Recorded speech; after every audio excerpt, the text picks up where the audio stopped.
మా ఏం చెప్పు. నేను నీతో ఒక అర్జెంట్ విషయం మాట్లాడాలనుకుంటా ఉన్నా. నేను ఇంకో ఇంటికి వెళ్దాం అనుకుంటా ఉన్నా. కొత్త ఇంటికంటే పెళ్ళ చిచి కాదు, సపరేట్గా ఉందాం అనుకుంటా ఉన్నా. వేరే సిటీలో జాబ్ వచ్చిందా?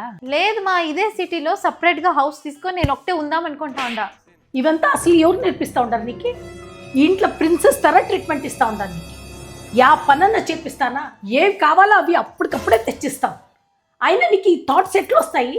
నేను ఒకటే ఉన్నాను అనుకో, అన్ని పనులు నేర్చుకోవచ్చు. అంతుంటే నాకు వచ్చి హెల్ప్ చేయాలి, నేర్చుకోవాలి.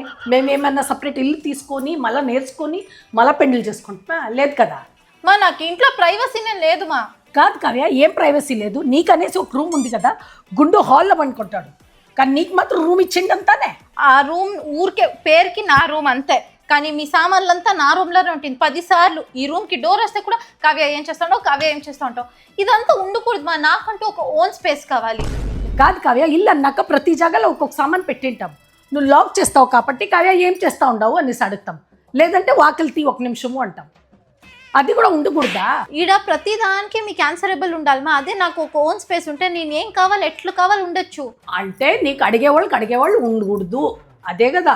ఆడాడి బిడ్డలకి ఆప్షన్ లెక్క సపరేట్గా ఉండి ఎంత బాధపడతా ఉంటారు తెలుసా నీకు? నీకు అన్ని సౌకర్యం ఉంది ఈ ఇంట్లో, అయినా నువ్వు సపరేట్గా ఉండాలంటావు. ఏం కావ్య? అబ్రాడ్లో అంతా సర్టెన్ ఏజ్ అవుతే వాళ్ళ ఇంటి నుంచి బయటకు వెళ్ళిపోతారు. ఓన్గా వాళ్ళు సెల్ఫ్ డిస్కవర్ చేసుకోవచ్చు. అది ఫారెన్. మన రిలేటివ్స్ అంతా ఇక్కడ ఇట్లా ఉంటారు, సరేనా? అదే నేను సపరేట్గా ఉన్నాను అనుకో, నాకు ఎన్ని చెట్లు కావాలి అన్ని చెట్లు పెంచవచ్చు, బాగుంటుంది కదా. ఉండే ప్లాంట్స్కి న్యాయంగా నీళ్ళు కూడా వేయవు, నువ్వు చెట్లు పెంచుతావు. అది నేను నమ్మాలా?